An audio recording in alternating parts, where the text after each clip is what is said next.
Hello बच्चों, चलिए प्रश्न पढ़ते हैं। प्रश्न दिया कि CO2 NF3 और CHCl3 में बंद आघूर्ण तथा परिणामी द्विध्रुव को चित्र द्वारा प्रदर्शित कीजिए। तो सबसे पहले बात करें अगर इस प्रश्न में मुख्य अवधारणा की, तो देखो क्या होगी। मुख्य अवधारणा जो इस प्रश्न में होगी वो होगी अणुओं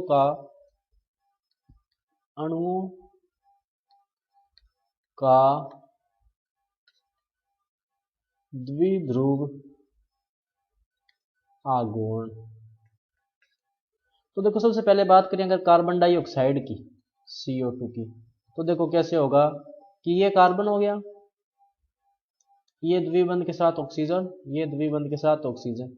इसका जो द्विध्रुव आघूर्ण होगा वो इस दिशा में होगा, इसका जो द्विध्रुव आघूर्ण होगा वो इस दिशा में होगा।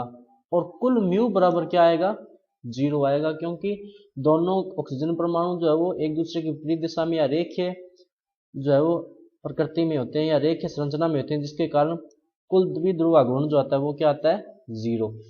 उसके बाद में इसने क्या कहा है, NF3 का। NF3 का देखो किस तरह से होगा, ये नाइट्रोजन हो गया इस तरह से, ये इस नाइट्रोजन के ऊपर जो उपस्थित एक एकांक इलेक्ट्रॉन युग्म होता है ये हो गया। 3 जो है वो फ्लोरीन परमाणु हो गए इस तरह से, ये फ्लोरीन परमाणु हो गए। तो नाइट्रोजन और फ्लोरीन में से ज्यादा विद्युत किसकी है, फ्लोरीन की, तो ये इस तरह से होंगे।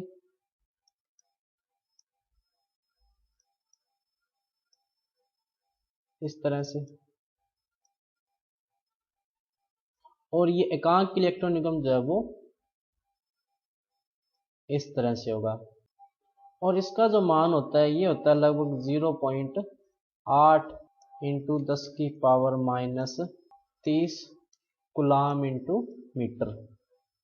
और उसके बाद में इसने किसका बोला है, CHCl3 का, Cl3 का। तो ये देखो इस तरह से होगा। कार्बन क्या करती है अपने को पता, चतुष्फलक की होती है, तो इस तरह से एक ऊपर होगा इस तरह से,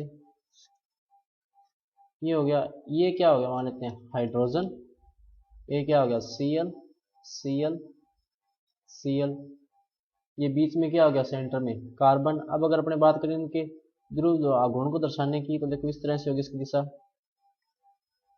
इसकी जो दिशा है वो इस तरह से होगी, इसकी जो दिशा है वो इस तरह से होगी। अब कार्बन और हाइड्रोजन में ज्यादा विद्युत कौन है, कार्बन है, तो इसकी भी दिशा क्या होगी, इसी तरफ होगी।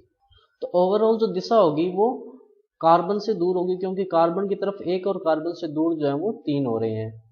और इसका जो म्यू होता है ये होता है लगभग 1.08D। तो बच्चों ये था आपका उत्तर। मैं आशा करता हूँ आपको समझ में आया होगा। धन्यवाद।